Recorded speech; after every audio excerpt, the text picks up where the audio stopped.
My name is Mariah.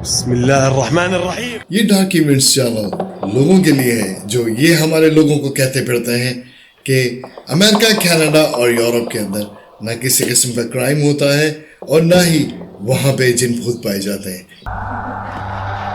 What you're about to watch is based on true events. Some details have been altered to protect confidentiality.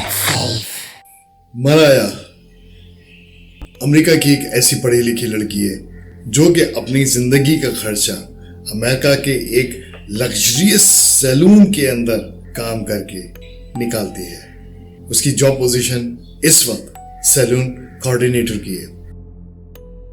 उसकी जब पहली job हुई थी और वो job training थी, 30,000 square foot के ऊपर मौजूद एक बहुत नामी ग्रामी सैलून, लग्जरी उसमें बेइंतहा थी। उसमें उसकी पहली जॉब एज अ ट्रेनी के अपॉइंट हुई और ये जॉब उसकी उस ड्रीम जॉब का पहला कदम था और ये जॉब कभी भी नहीं छोड़ना चाहती थी क्योंकि उसका इरादा था कि वो अपनी इस जॉब के जरिए ब्यूटी इंडस्ट्रीज में बहुत आगे तक जाए। मगर उसकी बदकिस्मती कि उसकी पहली जॉब ट्रेनिंग ही ऐसी लोकेशन पर हो गई जहां पर उसका वास्ता एक ऐसी अनहोनी हस्ती से होना था जिसको कोई भी नॉर्मल इंसान पसंद नहीं करता। मराया की किस्मत ये थी कि उसकी जो जॉब ट्रेनिंग थी उसकी पहली शिफ्ट ही नाइट शिफ्ट में थी और उसकी तमाम की तमाम अगले 3 महीने तक नाइट शिफ्ट ही लगनी थी। उसके साथ उसकी एक को वर्कर भी शामिल हुई जो कि उससे चंद महीने ही सीनियर थे।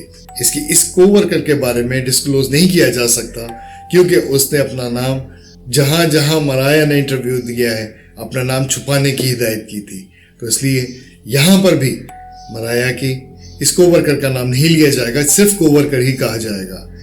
जैसा कि आपको बताया कि मराया की जो पहली नाइट शिफ्ट थी, ये जॉब ट्रेनिंग की पहली नाइट शिफ्ट थी और इस मराया और इसकी को वर्कर को, इन दोनों को जॉब को आपस में डिस्ट्रीब्यूट करना था क्योंकि को वर्कर चंद महीने सीनियर थी और इस बिल्डिंग फैसिलिटी में इसी सैलून कंपनी की तरफ से किसी और लोकेशन से ट्रांसफर होकर नाइट शिफ्ट में आई थी।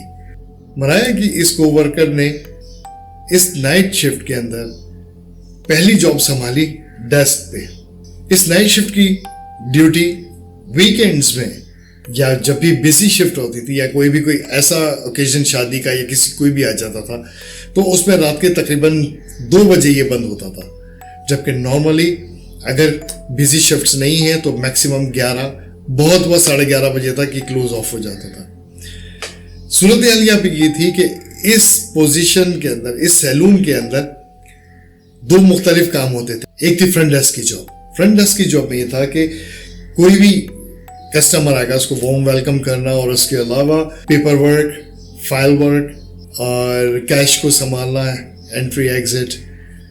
और जबकि जॉब की दूसरी नेचर थी बिल्डिंग फैसिलिटेट करना, यानी कि सैलून को फैसिलिटेट करना, कमरों को साफ रखना, कस्टमर की नीड को पूरा करना, ये एक अलग जॉब थी। तो ये 2 किस्म की जॉब थी और यहाँ पे 2 ही वर्कर्स एक वक्त में काम करते थे।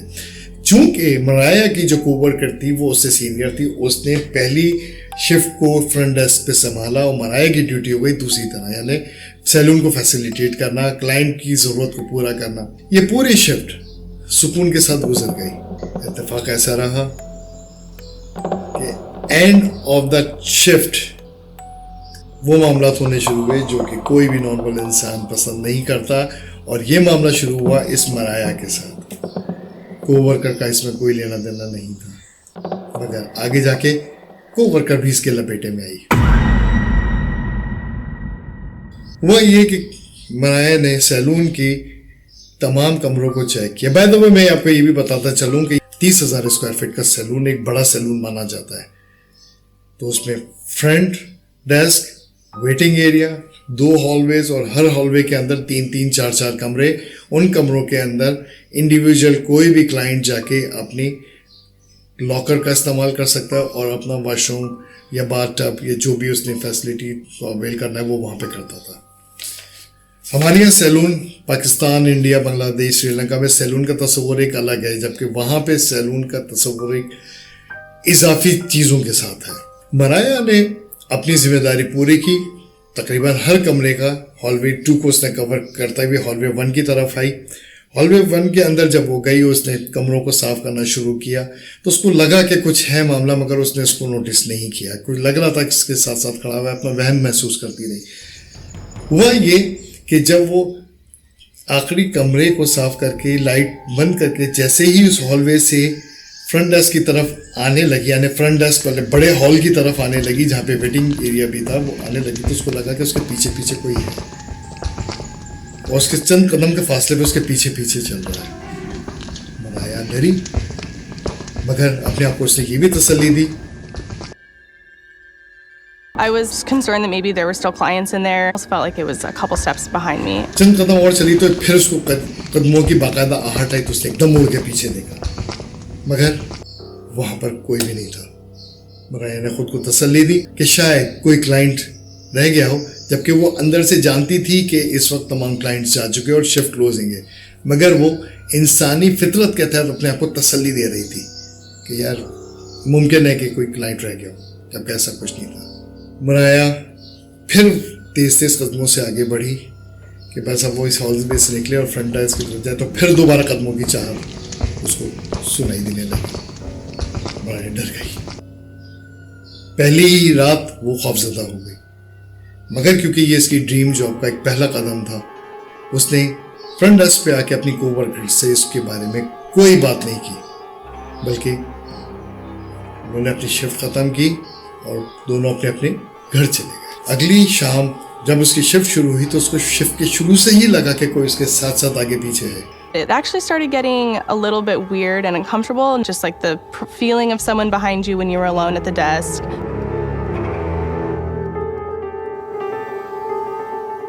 मगर वो अपना उसको वहम समझ के टालती रही। शिफ्ट गुजर गई, रात काफी ज्यादा हो गई। अभी भी इनके सैलून बंद होने में थोड़ा सा वक्त बाकी था। फिर दोबारा अनहोने वाकयात होना शुरू हो गए। यहां पे आज ये बताता चलूं कि आज उसकी ड्यूटी फ्रंट डेस्क पे थी और उसके कोवर्कर की ड्यूटी सैलून को संभालने की थी। जब ये अनहोने वाकयात दोबारा होना शुरू हुए, उस वक्त इसकी कोवर्कर 2 ब्लॉक पीछे कुछ खाने को लेने गई हुई थी और इस वक्त मराया फ्रंट डेस्क पे अकेली बैठी थी, जबकि सैलून में भी कोई भी क्लाइंट मौजूद नहीं था। मराया को कुछ लम्हे लगा कि कोई उसके पीछे खड़ा है। उसने महसूस किया, आगे पीछे देखा कोई नहीं, फिर लगा कि कोई चल फिर रहा है हॉल में। उसने आवाज़ लगाई, उसको पता था कि उसका वास्ता एक ऐसी चीज़ से पड़ा है जो कि नज़र नहीं आता है। तो फिर लगा कि सिटिंग एरिया के पास कोई बैठा हुआ है, फिर लगा कि कोई चल रहा है। उसने तवज्जो देना बंद कर दी। हॉलवे के अंदर, नॉट हॉल, हॉलवेज, दूसरे जो हॉलवेज थी जिसके साथ कमरे अटैच थे, हॉलवे 1 जो कि उसकी डेस्क से करीब था, उसमें उसको लगा कि कोई चल फिर रहा है और बड़ी तेजी से चल रहा है। जोर जोर से आवाजें आ रही थी कदमों की। तब के उठी, गुस्से में उठी और जाके उसने देखा कि मैं देखूं तो क्या मसला है। हॉलवे के अंदर गई। काम करते करते वो उठी थी तो उसके हाथ में 1-2 फाइल्स थी। वो उठी और अंदर गई हॉलवे के अंदर, जाके देखूं तो क्या मसला है यार, कोई दरवाजा है, कोई पंखा खुला है, क्या मसला है। जाके उसने देखा तो वहां कोई भी नहीं था, मगर एक अजीब सी फिजा में ठंडक थी। It was like dread and that cold feeling again. उसने जाके कमरों को चेक किया, तमाम कमरे नॉर्मल हालत में थे, मगर हॉलवे जरा थोड़ा ठंडा था। जैसे ही वो हॉलवे में वापस आने के लिए मुड़ी के अपनी फ्रंट डेस्क की तरफ जाए तो उसको लगा कि फिर पीछे पीछे से कोई चल रहा है और इस दफा उसके बहुत करीब से कोई, बहुत करीब, कल के मुकाबले में बहुत करीब उसके साथ साथ कोई चल रहा है। I hear footsteps behind me. डर गई, घबरा गई। जितनी इसने हिम्मत जमा की थी, जो अपने आप को तसल्ली दे रही थी, वो सारी उसकी तसल्ली हवा हो गई।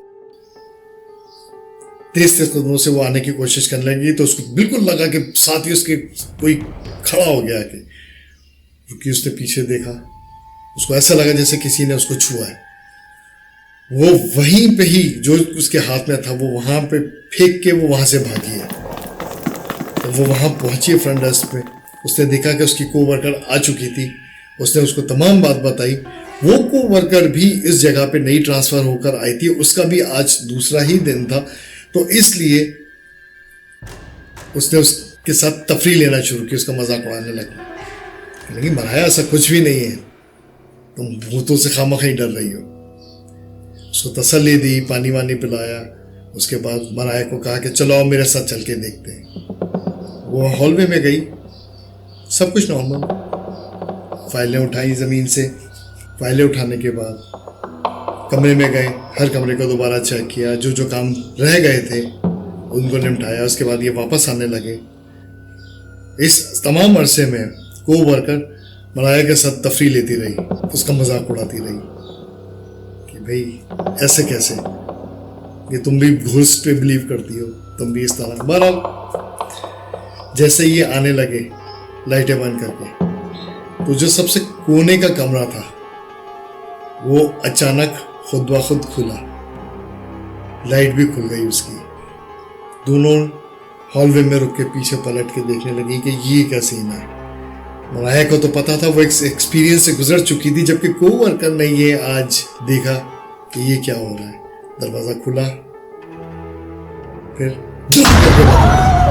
दोनों चीखती चिल्लाती भागी, और सबसे आगे भागने वाली थी उसकी वही कोवर्कर जो थोड़ी देर पहले मराया से तफरी ले रही थी। दोनों हाथी कांपती हुई फ्रंट डेस्क पे आई। उन्होंने फौरन ऑनर को कॉल मिलाई और सैलून ऑनर को बताया कि भाई ये सूरत हाल है।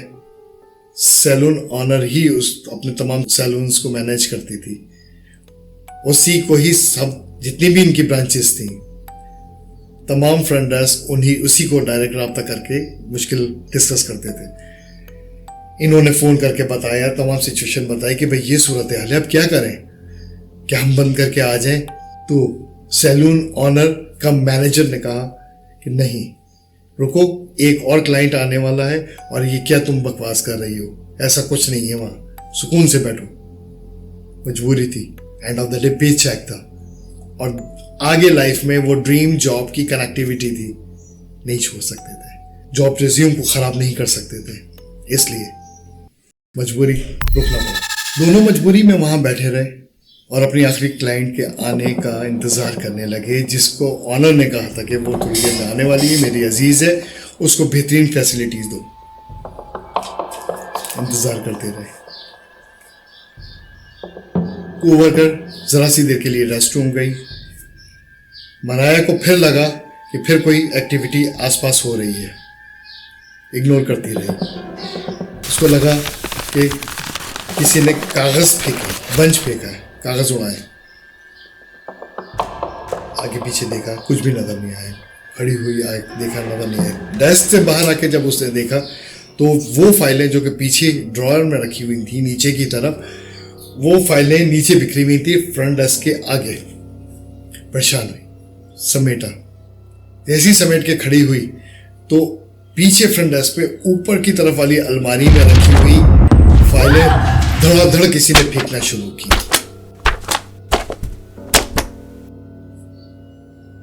शदीद खौफजदा हो गई। इतनी अरसे में इसकी कोवर्कर भी आ गई, दोनों डर गई। ये तमाम एपिसोड मुश्किल से 15 से 20 सेकंड का था। इस 15 से 20 सेकंड में आप अंदाजा कर सकते हैं कि क्या हालत हुई होगी इनकी। बहरहाल समेटा, दोबारा फाइल तरतीब दी, उनको वापस अपनी अपनी जगह पे रखा। फाइलें समेट लेने के बाद ये जो हॉन्टिंग एपिसोड हुई थी 15 से 20 सेकंड की, इसके बाद जब ये लोग बैठ के वेट कर रहे थे कि भाई क्लाइंट आए, इसको फैसिलिटेट करें, जान छुड़ाएं, हम अपने अपने घरों में जाके सुकून का सांस लें, इसी लम्हे मराया जो कि फ्रंट डेस्क में मौजूद थी, उसको लगा कि हॉल, इस बड़े वाले हॉलवे में सिटिंग एरिया की तरफ से उसका नाम लेके पुकारा गया है। पुकारने वाले ने मराया का नाम पुकारा, वो मराया ने सुना, कोवर्कर ने वो आवाज नहीं सुनी। अगले चंद मिनट के बाद वो क्लाइंट आ गई।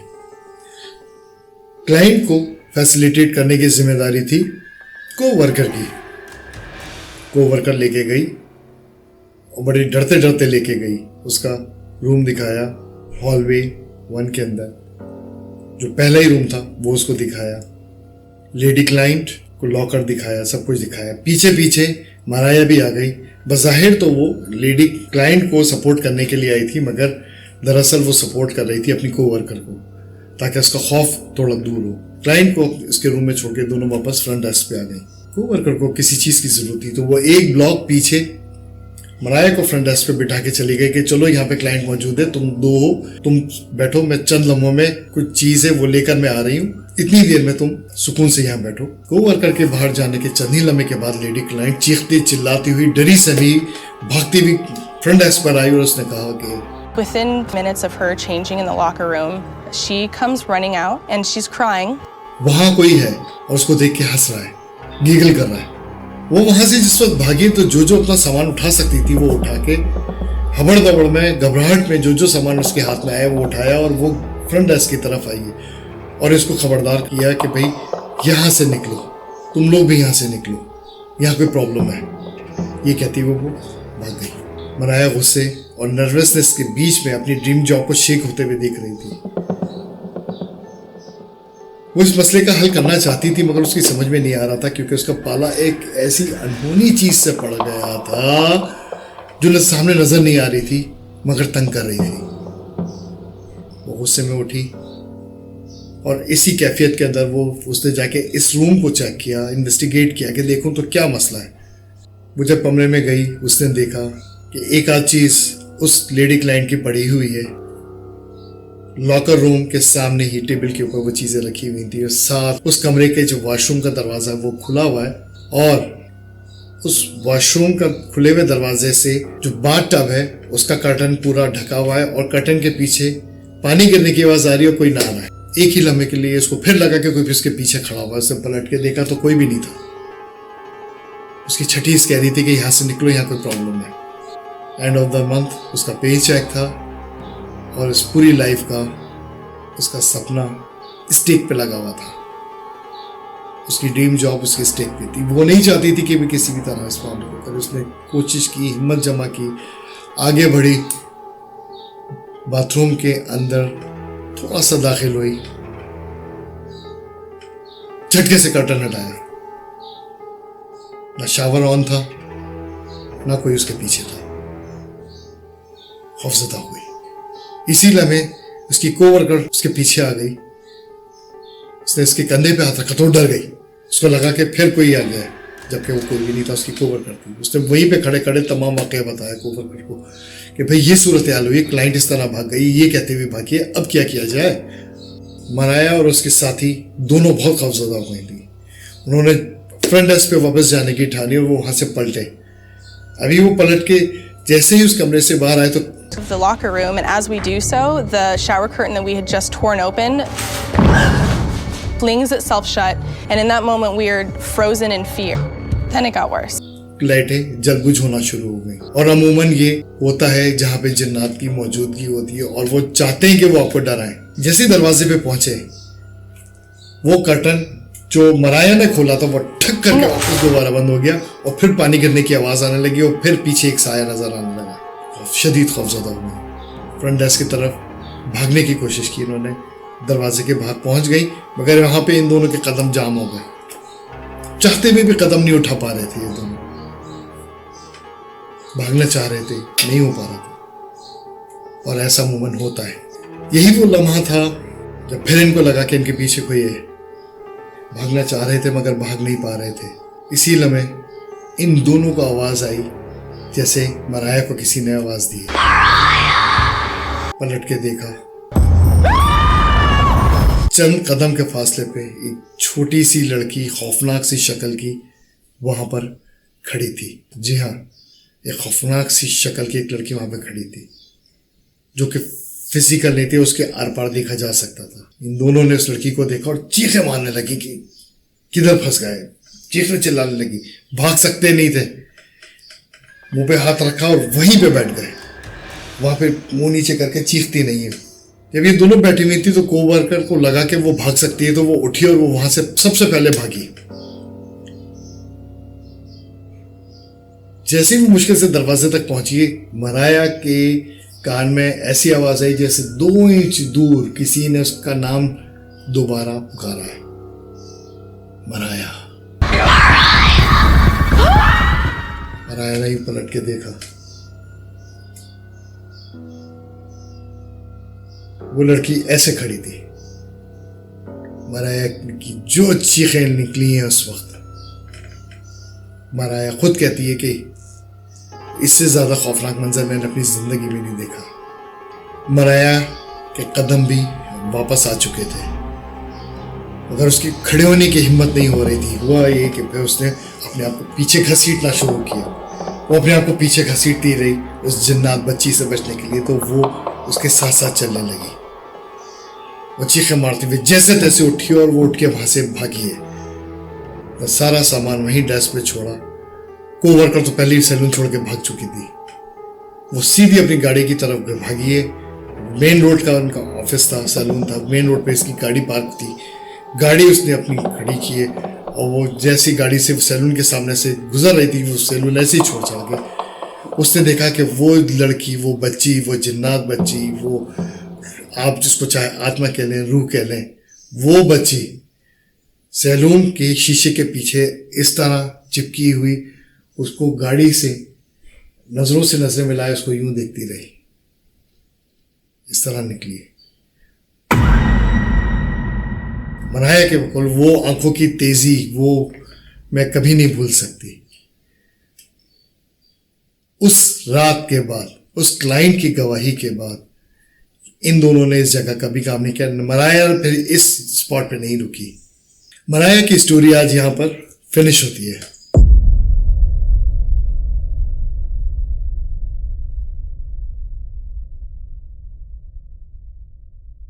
सिर्फ मराया ही के सामने ये मामला क्यों हुआ, ऐसा क्या मामलात हैं कि ये किस तरह ये कनेक्टिविटी मेटाफिजिक्स में होती है।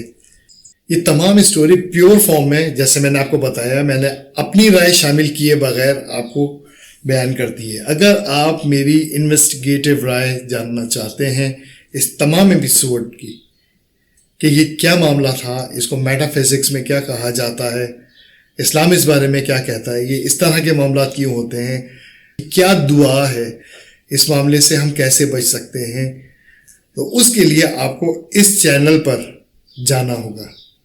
इस चैनल पर आपको स्ट्रेंज, डार्क और मिस्टीरियस स्टोरीज जो कि सच्ची कहानियां हैं दुनिया के फर्स्ट वर्ल्ड कंट्रीज से उठाकर मैं लेकर आऊंगा, जो कि आपको आपकी अपनी जुबान में मिलेंगी, वो भी सबूतों के साथ। आप मुझे ये बताइएगा कि ये स्टोरी आपको कैसी लगी। अगर ये स्टोरी आपको पसंद आई है तो सपोर्ट करने के लिए चैनल को सब्सक्राइब जरूर कीजिएगा, और अगर पसंद आई ये स्टोरी तो ईमानदारी के साथ प्लीज लाइक का बटन जरूर दबाइएगा, और कमेंट्स में ये भी बताइएगा कि आपको ये स्टोरी कैसी लगी। बेल का बटन भी दबाना ना भूलिएगा ताकि ये अगली स्टोरी आप तक खुद ब खुद पहुंच सके, आपको उसको ढूंढने की जरूरत ना महसूस हो।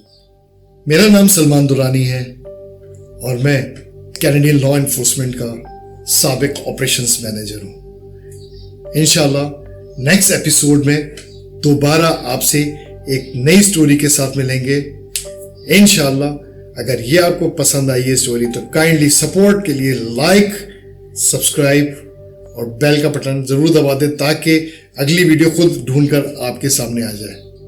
मेरी पर्सनल इन्वेस्टिगेटिव राय आपको जाननी है तो आपको डिस्क्रिप्शन के अंदर दिए हुए लिंक के अंदर क्लिक करना पड़ेगा, या फिर जो इस वीडियो के कमेंट्स के अंदर top of the pin comment होगा वो मेरी इन्वेस्टिगेटिव ओपिनियन की तरफ आपको ले जाएगा, जहां पर आपको इस अनहोने मामला को समझने में मदद मिलेगी। अपना बहुत ख्याल रखिएगा। Thank you for watching. मेरा नाम सलमान दुरानी है। Subscribe now to Dark Events and tap the notification bell to never miss an enthralling episode. Share your thoughts, theories, and discoveries in the comments section, and let's embark on a collective quest for truth.